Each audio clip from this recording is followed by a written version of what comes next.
Cygnus X1 की accretion disc पास के एक सोर्स से लगातार रिफिल होती रहती है। एक बड़ा स्टार जो हमारे सन से 20 गुना भारी है और जिसका नाम है ब्लू सुपरजायंट। ब्लैक होल इस स्टार की गैस पर पिछले 50 लाख सालों से फीड कर रहा है। तो अगर आपका सवाल यह है कि ब्लैक होल्स गैस को कैसे निगल सकते हैं, तो उसका जवाब है ग्रेविटी। वो बहुत मैसिव ऑब्जेक्ट्स होते हैं और जो कुछ भी उनके दायरे में आता है उसे वो ग्रेविटी की मदद से अपने अंदर समा लेते हैं। ब्लैक होल का मास जितना बढ़ता है उसकी ग्रेविटी उतनी ही बढ़ती है और वो अपने अंदर उतनी चीजें खींचता है। एक ब्लैक होल की ग्रोथ ढलान से नीचे लुढ़कती हुई स्नोबॉल की तरह होती है। स्नोबॉल जितनी बड़ी होती जाती है वो और स्नो इकट्ठी करती और बड़ी होती जाती है। ये एक रनवे इफेक्ट होता है। पर भले ही सिग्नस X1 इस रनवे इफेक्ट से ग्रो करेगा, तब भी वो कभी सुपरमैसिव नहीं बन पाएगा। मतलब अर्ली यूनिवर्स के ब्लैक होल्स की फीडिंग बहुत फास्ट रेट्स पर हुई होगी। सबसे बड़ा इशू ये है कि अर्ली यूनिवर्स में इतना टाइम कैसे था कि एक छोटे से ब्लैक होल से, जो कि एक स्टार के अंदर से निकला है, वो सुपर मैसिव बन जाए। JRS 1915 एक और स्टेलर मास ब्लैक होल है। ये बहुत ज्यादा कंज्यूम करता है। इसका कंजम्पशन रेट सिग्नस X1 के मुकाबले लगभग 40 गुना है। और जब कोई ब्लैक होल जल्दी कंज्यूम करने लगता है तब वो ओवरहीट होने लगता है। जब ब्लैक होल बहुत तेजी से मटेरियल खींचकर उसे कंज्यूम करता है तब अक्रीशन डिस्क बहुत हाई टेम्परेचर्स पर हीट अप हो जाती है और उस हीट से सिस्टम से बहुत तेज लाइट बाहर आती है। और एक ब्लैक होल जितना ज्यादा मटेरियल कंज्यूम करेगा वो उतना ही शाइनी बनता जाएगा। ये स्टेलर ब्लैक होल कभी कभी ज्यादा मटेरियल बहुत जल्दी कंज्यूम कर लेता है, जिसकी वजह से उसकी एक्रीशन डिस्क से रेडिएशन निकलता है जो हमारे सन से करीबन 10 लाख गुना ब्राइट होता है। लेकिन इस ब्राइटनेस के अपने नुकसान भी होते हैं। इससे ब्लैक होल मटेरियल को कंज्यूम करना और ग्रो करना बंद कर देता है। अगर मुझे जल्दी अपना वजन बढ़ाना होता, वो भी ज्यादा से ज्यादा, तो मैं बहुत सारी चीजें एक साथ खाने लगता, जैसे कि जंक फूड, और उसे नॉन स्टॉप खाता रहता।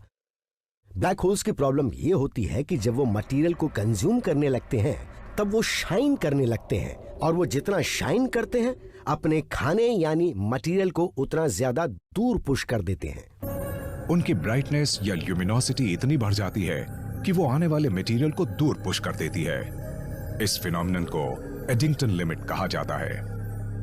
कई मायनों में एडिंगटन रेट को ब्लैक होल्स की ग्रोथ की एक स्पीड लिमिट के रूप में माना जा सकता है। हो सकता है कि ब्लैक होल्स को बहुत तेजी से बढ़ने से रोका जाता हो, और वो भी उनमें ज्यादा से ज्यादा गैसेस डालकर, और आखिरकार एडिंगटन लिमिट हिट हो जाती है और ब्लैक होल में जितनी भी गैस डाली जाती है वो उस तक पहुंच ही नहीं पाती। कंजम्पशन कंट्रोल करने के इस तरीके से यह तय हो गया है कि अर्ली यूनिवर्स में स्टेलर ब्लैक होल्स इतनी जल्दी मास गेन नहीं कर पाए होंगे कि वो सुपरमैसिव बन पाते। ब्लैक होल्स को बढ़ने के लिए टाइम चाहिए, उन्हें फीड करना होता है, उन्हें कंज्यूम करना होता है। शायद कुछ स्टेप्स स्किप किए जा सकते हैं, पर शायद उन्हें मीडियम या बड़े साइज से शुरू करना होता हो ताकि वो बाद में सुपरमैसिव बन सकें। तो क्या अर्ली यूनिवर्स में और तरह का ब्लैक होल था? क्या वो इतना बड़ा था कि कम वक्त में सुपरमैसिव बन जाता?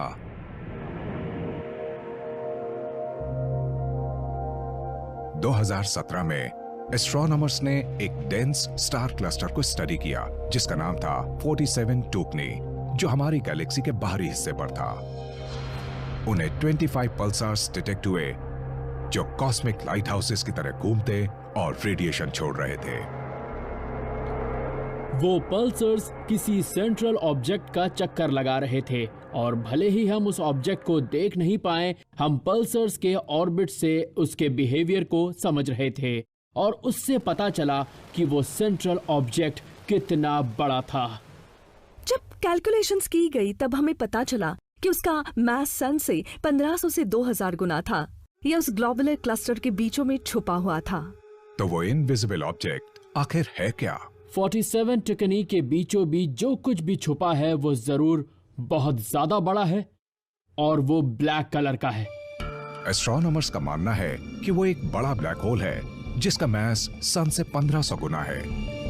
वो ऑब्जेक्ट एक रेगुलर स्टेलर ब्लैक होल से कहीं ज्यादा बड़ा है, पर सुपरमैसिव होने के लिए बहुत छोटा है। तो क्या वो असल में एक इंटरमीडिएट मास ब्लैक होल है? इस तरह के इंटरमीडिएट मास ब्लैक होल्स का मिलना बहुत ही ज्यादा मुश्किल है। ये रेयर कैटेगरी के ब्लैक होल्स 100 से 1 लाख सोलर मासेस के होते हैं। इस साइज का होने से वो बहुत जल्द सुपरमैसिव हो सकते हैं। इंटरमीडिएट मास ब्लैक होल से ही शायद सुपरमैसिव ब्लैक होल्स का जीवन शुरू होता है। एस्ट्रोनॉमर्स इंटरमीडिएट मास ब्लैक होल्स की तलाश कर रहे हैं। उन्होंने शायद सुपरमैसिव ब्लैक होल्स की ग्रोथ में बिल्कुल किसी बीज की तरह काम किया होगा, पर अभी तक उनकी खोज नहीं हो पाई है। वो मिसिंग लिंक की तरह है और ये बात उन पर लागू होती है क्योंकि वो मिसिंग है। सोचिए कि आप एक एलियन हैं और आप अर्थ पर आए हैं और आपको इंसानों के बारे में बहुत कम जानकारी है, और जब आप आसपास देखते हैं तो आपको छोटे छोटे बच्चे या बड़े लोग ही दिखाई देते हैं। आप टीनेजर्स को नहीं पहचान पाते। आप ये तो समझ जाएंगे कि बच्चे बाद में बड़े बन जाते हैं, लेकिन वो बड़े कैसे बनते हैं इसके बारे में आपको कुछ भी पता नहीं चल पाएगा। इस इंटरमीडिएट स्टेज को आप नहीं समझ पाएंगे। ये आपके लिए बहुत अजीब होगा, है ना? सुपरमैसिव ब्लैक होल्स के केस में यही होता है। वो एक यूनिवर्स है जिसमें टीनेजर्स नहीं होते। सितंबर 2020 तक हर किसी का यही मानना था, जब ग्रेविटेशनल वेव्स स्टडी कर रहे साइंटिस्ट्स को दूर यूनिवर्स में हो रहे एक एक्सट्रीम इवेंट का सिग्नल मिला। रिसर्चर्स उन चीजों की तलाश कर रहे हैं जिन्हें ग्रेविटेशनल वेव्स कहते हैं। वो स्पेस में लहरों की तरह होती हैं। ज्यादातर सिग्नल्स चिड़िया की आवाज की तरह होते हैं और ये बहुत ही खास तरह की नॉइज होती है जो कुछ इस तरह की होती है। लेकिन वो इवेंट इतना एक्सट्रीम और अचानक हुआ कि वो नॉइज कुछ इस तरह की निकली। सुनिए। यूनिवर्स में दूर से आने वाली वो आवाज इंटरमीडिएट ब्लैक होल हंटर्स के लिए किसी म्यूजिक से कम नहीं थी, क्योंकि उसकी पिच का बस एक ही मतलब था। ऐसी नॉइज तभी आई होगी जब दो बहुत ही बड़े ब्लैक होल्स आपस में टकराए होंगे और उनसे एक कंबाइंड ब्लैक होल बना होगा जिसका मास हमारे सन से 142 गुना ज्यादा होगा। तो जरा सोचिए ये कितना ज्यादा बड़ा होगा। तो ये देखने के बाद हम ऐसा कह सकते हैं कि कुछ इसी तरह से इंटरमीडिएट ब्लैक होल की खोज हुई थी। वो इंटरमीडिएट ब्लैक होल का पहला कंफर्म्ड ऑब्जर्वेशन था। एक इंटरमीडिएट ब्लैक होल का डायरेक्ट एविडेंस मिलना बहुत ही कमाल की बात होती है। इससे अच्छा और कुछ नहीं हो सकता। अब ये तय हो गया है कि इंटरमीडिएट ब्लैक होल्स एग्जिस्ट करते हैं, पर क्या उनसे अर्ली यूनिवर्स में सुपरमैसिव ब्लैक होल्स का पता चल सकता है? दरअसल इंटरमीडिएट ब्लैक होल से ही सुपर मैसिव ब्लैक होल्स की शुरुआत हुई होगी। ये जरूर अर्ली यूनिवर्स में बहुत पहले बन गए और इनसे ही सुपर मैसिव ब्लैक होल्स बने होंगे, जो शायद बिग बैंग होने के बहुत कम वक्त के बाद ही एग्जिस्टेंस में आ गए थे। इंटरमीडिएट ब्लैक होल्स आखिर बनते कैसे हैं? हाल ही में डिस्कवर किया गया ब्लैक होल दो छोटे ब्लैक होल्स से बना था। वो गैस के बड़े क्लाउड से भी बन सकता था। देखिए, ऐसा होना भी मुमकिन है कि अर्ली यूनिवर्स में गैस के बहुत बड़े क्लाउड्स रहे हों जिन्होंने अपनी एनर्जी बहुत जल्दी खो दी हो और कोलैप्स होकर फाइनली उन्होंने इतने बड़े साइज का एक ब्लैक होल बना दिया हो। गैस का वो बड़ा क्लाउड कॉन्ट्रैक्ट होकर ज्यादा से ज्यादा डेंस हो रहा होगा, ठीक वैसे जैसे स्टार्स बनाते वक्त डेंस होता है। पर इस केस में उसने एक स्टार नहीं बनाया बल्कि वो एक बड़े ऑब्जेक्ट में कोलैप्स हो गया जो एक इंटरमीडिएट मास ब्लैक होल बन गया। एक बड़े गैस क्लाउड का डायरेक्ट कोलैप्स होकर एक इंटरमीडिएट मास ब्लैक होल बनना बहुत शानदार नजर आ रहा होगा। आपको लगता है कि वो जायंट क्लाउड कोलैप्स होते होते ब्लैक होल बन जाएगा, पर असल में ये होता है कि जायंट क्लाउड ब्लैक होल। तो एक वक्त में यूनिवर्स में बहुत बड़ा गैस क्लाउड होता है और पलक झपकते ही वो कोलैप्स हो जाता है और फिर बन जाता है एक ब्लैक होल। एटलीस्ट थ्योरी तो यही है। एक गैस क्लाउड के डायरेक्ट कोलैप्स से एक ब्लैक होल बनना बहुत मुश्किल है। गैस क्लाउड्स अक्सर अलग होकर कोलैप्स होते हैं और कई स्टार्स बनाते हैं।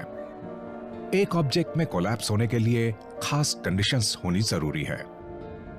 एक केस में दो नेबरिंग गैलेक्सीज हो सकती हैं। पहली एक नई प्रोटोगैलेक्सी यानी एक गैस क्लाउड जिसे अभी स्टार्स बनाने बाकी हैं। इसके पास ही एक बड़ी गैलेक्सी है जो इतने सारे स्टार्स बना रही है कि उनका रेडिएशन उसके पड़ोसी तक जा रहा है।